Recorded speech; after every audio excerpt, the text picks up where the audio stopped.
Hello students, आज मैं आपके लिए लेकर आया हूं एक नया टॉपिक जो आपके कक्षा 10 और कक्षा 11 में काम आने वाला है।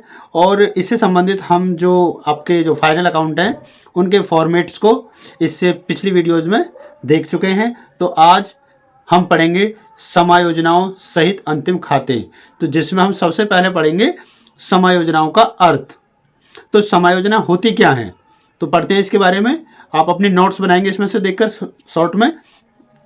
तो अंतिम खाते एक लेखा अवधि की लाभ हानि तथा आर्थिक स्थिति की जानकारी देते हैं। इनको बनाने से पूर्व पुस्तकों में चालू वर्ष से संबंधित सभी व्यवहारों का लेखा करना आवश्यक है, परंतु सामान्य रूप से यह देखा जाता है कि अंतिम खाते बनाते समय कुछ लेन देन ऐसे रह जाते हैं जिनका लेखा पुस्तकों में नहीं होता अथवा अधूरा लेखा किया होता है।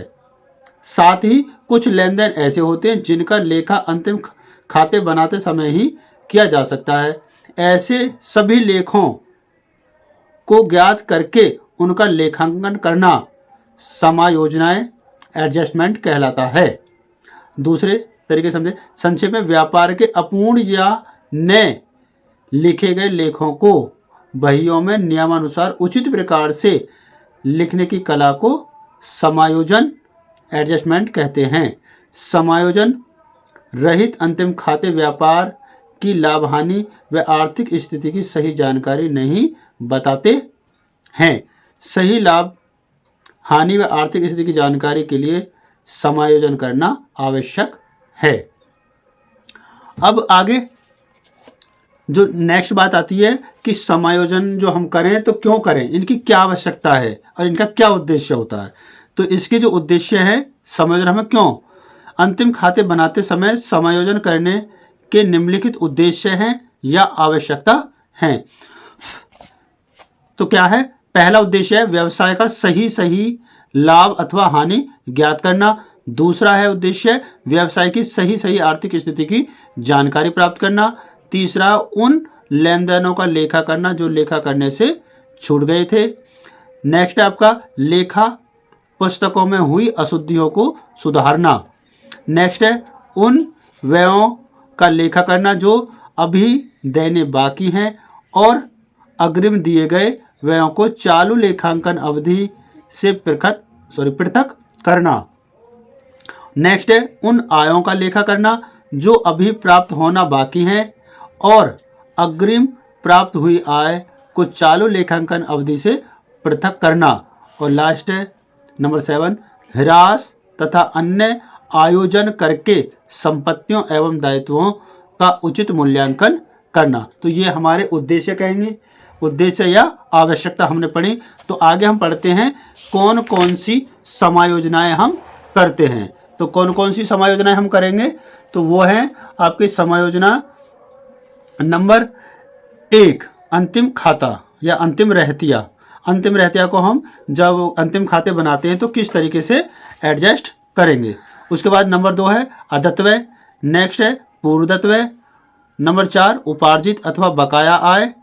नेक्स्ट है अनुपार्जित आय, संपत्तियों पर ह्रास।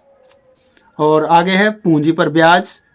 जब हम लगाएंगे पूंजी पर ब्याज तो उसको किस तरीके से एडजस्ट करेंगे। आगे आता है आपका ऋण पर ब्याज, आहरण पर ब्याज, ऋण पर गर्भित ब्याज, डूबत ऋण या अशुद्ध ऋण। नेक्स्ट है डूबत ऋण या संदिग्ध ऋणों के लिए आयोजन। नंबर नेक्स्ट है 13 नंबर तलपट में पुराना आयोजन दिया गया हो। नंबर 14 अशुद्ध ऋण की वसूली, देनदारों पर बट्टा आयोजन, लेनदारों पर बट्टा आयोजन, माल से संबंधित समायोजन। और नेक्स्ट है 18वें नंबर क्रय या विक्रय या वापसी की शर्त पर माल का विक्रय। और नंबर 19 है आपका पारस्परिक ऋण। तो ये आपकी समायोजना आपकी 11th और 10th में जो भी समायोजनाएं हैं वो इन्हीं में से आपकी कंप्लीट हो जाएंगी और इन्हें हम 1 बाय 1 पढ़ते हैं। कुछ आज पढ़ेंगे, कुछ उससे नेक्स्ट वीडियो में मैं समझाता हूँ। सबसे पहले आपको जो हमारी एडजस्टमेंट है अंतिम रहतिया। अंतिम रहतिया क्या है, जो वर्ष के अंत में जो माल बिकने से बच जाता है या शेष रह जाता है उसे हम अंतिम रहतिया कहते हैं। तो इसकी जो एंट्री बनाएंगे है, तो एंट्री जो बनेगी हमारी ये बनेगी क्लोजिंग स्टॉक अकाउंट डेबिट और टू ट्रेडिंग अकाउंट, तो हिंदी में अंतिम रहती है ऋणी और व्यापार खाते का, इस तरीके से। और आप इसको क्या करेंगे, इसका लेखा करते हैं हम, व्यापार खाते के क्रेडिट पक्ष में दर्शाया जाता है और चिट्ठे के संपत्ति पक्ष में हम इसको दर्शाते हैं। ठीक है, तो आप इनको नोट कर लेंगे अपनी नोटबुक में। उसके बाद जो दूसरा है हमारा एडजस्टमेंट, वो है अदत्त व्यय, आउटस्टैंडिंग एक्सपेंस। ऐसे व्यय जो चालू वर्ष में से संबंधित है परंतु उनका भुगतान इस लेखा अवधि में नहीं किया गया है, अदत्त व्यय अथवा बकाया व्यय कहलाते हैं। ठीक है, तो इनका जो एंट्री बनाते हैं, इसकी जो एंट्री बनेगी वो हमारी ये बनेगी,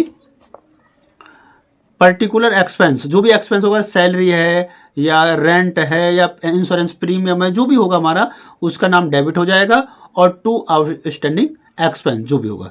इस तरीके से इन अंतिम खाते में कैसे दिखाएंगे, व्यापार तथा लाभानी खाते के क्रेडिट पक्ष में संबंधित व्यय में जोड़ा जाता है। उसके बाद क्या है, डेबिट पक्ष में, चिट्ठे में दायित्व पक्ष में दर्शाया जाता है। इनको जो भी हमारे आउटस्टैंडिंग वो डेबिट पक्ष में जो भी संबंधित एक्सपेंस होता है उसमें जोड़ते हैं और इन्हें दायित्व, जो हमारा चिट्ठे का दायित्व पक्ष होता है उसमें दर्शाते हैं। आगे आता है हमारा, इसके बाद नेक्स्ट आता है पूर्वदत्त व्यय। पूर्वदत्त मतलब प्रीपेड एक्सपेंस। प्रीपेड एक्सपेंस कौन से होते हैं, ऐसे व्यय जो आगामी वर्ष से संबंधित हैं परंतु उनका भुगतान चालू वर्ष में ही कर दिया गया है। पूर्वदत्त, प्रीपेड या अग्रिम या असमाप्त यानी अनएक्सपायर्ड व्यय कहलाते हैं। तो इनकी एंट्री बनती है प्रीपेड एक्सपेंस, जो भी नाम होगा उसका नाम आ जाएगा prepaid expense, debit to particular, जो भी नाम होगा एक्सपेंस का वो आ जाएगा टू एक्सपेंस। तो इसको हम लिखते कैसे हैं अंतिम खातों में, व्यापार तथा लाभान खाते के डेबिट पक्ष में संबंधित व्यय में से घटा दिया जाता है या घटाकर दर्शाया जाता है और चिट्ठे के संपत्ति पक्ष में दर्शाया जाता है। आउटस्टैंडिंग को हम क्या करते हैं, जो डेबिट पक्ष में उन्हें जोड़ते हैं, जो भी संबंधित होता है, जैसे सैलरी है तो सैलरी में जोड़ेंगे और आपका अगर रेंट है तो रेंट में जोड़ेंगे इनको, आउटस्टैंडिंग को। पूर्वदत्त को माइनस करेंगे, मान लो सैलरी हमने एडवांस दे रखी है तो सैलरी में से माइनस कर देंगे। इस तरीके से आगे बढ़ते हैं हम। नेक्स्ट नंबर 3 जो समायोजना है हमारी वो है आपकी, ये क्या बोलेंगे इसको, उपार्जित तथा बकाया आय, एक्रूड इनकम। तो उपार्जित आय या बकाया आय से क्या से आपका चालू वर्ष की ऐसी आय जिसे अर्जित करने के लिए सेवाएं तो प्रदान कर दी जाती हैं और जिसे प्राप्त करने का अधिकार उत्पन्न हो जाता है परंतु चालू वर्ष के अंत तक उनका भुगतान प्राप्त नहीं हो पाता, उपार्जित या बकाया आय कहलाती हैं। तो एंट्री क्या बनेगी, एक्रूड या आउटस्टैंडिंग इनकम डेबिट होगी टू पर्टिकुलर इनकम। अब इन्हें अंतिम खाते में किस प्रकार दर्शाएंगे, अंतिम खातों में हमें इसे दर्शाएंगे इस तरीके से, क्या है, लाभ हानि खाते के क्रेडिट पक्ष में, लाभ हानि खाते के क्रेडिट पक्ष में संबंधित आय में जोड़ा जाता है तथा चिट्ठे के संपत्ति पक्ष में दर्शाया जाता है, क्योंकि ये हमारी आय यानी कि हमारी संपत्ति मानी जाएंगी। तो नंबर 5 हम देखते हैं, अनुपार्जित आय या अनअर्न्ड इनकम।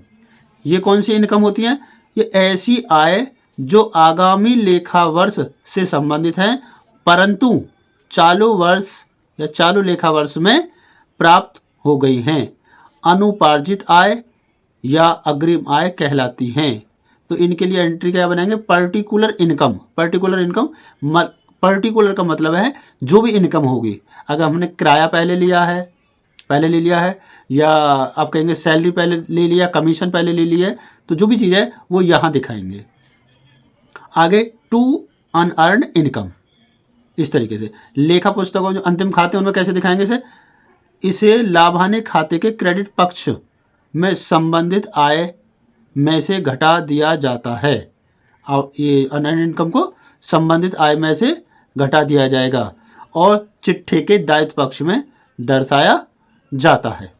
आगे बढ़ते हैं। अब मैं आपको उपार्जित और अनुपार्जित से संबंधित यहाँ पर ये दो हमारी समायोजनाएं लगातार इन दोनों के अंतर बता देता हूँ, क्योंकि ये आ जाता है आपका 10th क्लास में भी आ जाता है और 11th में भी आ जाता है।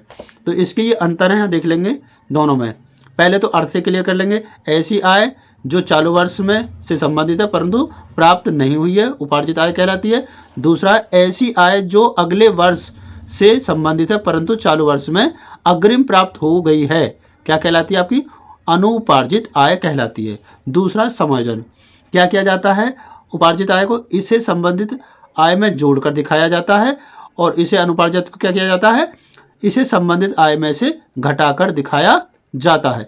तीसरा पॉइंट है, उपार्जित आय को इसे चिट्ठे के आर्थिक चिट्ठे के संपत्ति पक्ष में दिखाया जाता है और इसे आर्थिक चिट्ठे के दायित्व पक्ष में दिखाते हैं। तो ये तीन अंतर हमने इनमें समझे।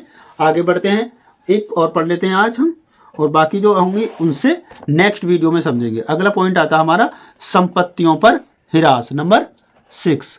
संपत्तियों पर हिरास है तो क्या होता है? प्राय एक निश्चित प्रतिशत से संपत्ति के मूल्य पर हिरास लगाया जाता है।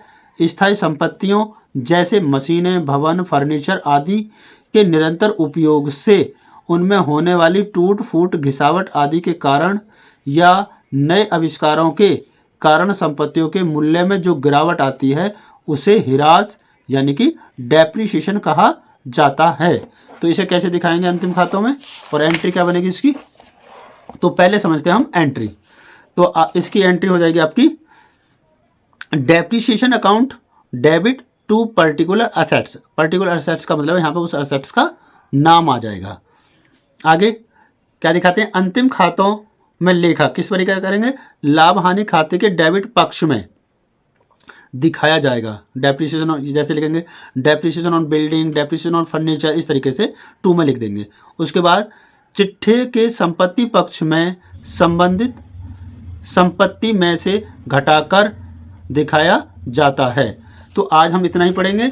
तो आज हमने ये आपकी 6 जो समायोजनाएं हैं जो आपके 10th का जो कॉमर्स का पेपर है उसमें यूज होंगी और 11th में भी ये यूज होती हैं। तो इन्हें आप अच्छे से नोट्स बनाएंगे और अच्छे से नोट कर कर फिर इनका यूज हम आगे जो प्रैक्टिकल क्वेश्चंस करेंगे उनमें करेंगे। तो मैं एक यानी कि दिवाली के बाद 5 तारीख से ऑनलाइन क्लासेस स्टार्ट करूँगा जो आपकी होंगी 8 बजे से। तो इसके लिए आप मेरे चैनल को सब्सक्राइब कर सकते हैं। Thank you for watching this video.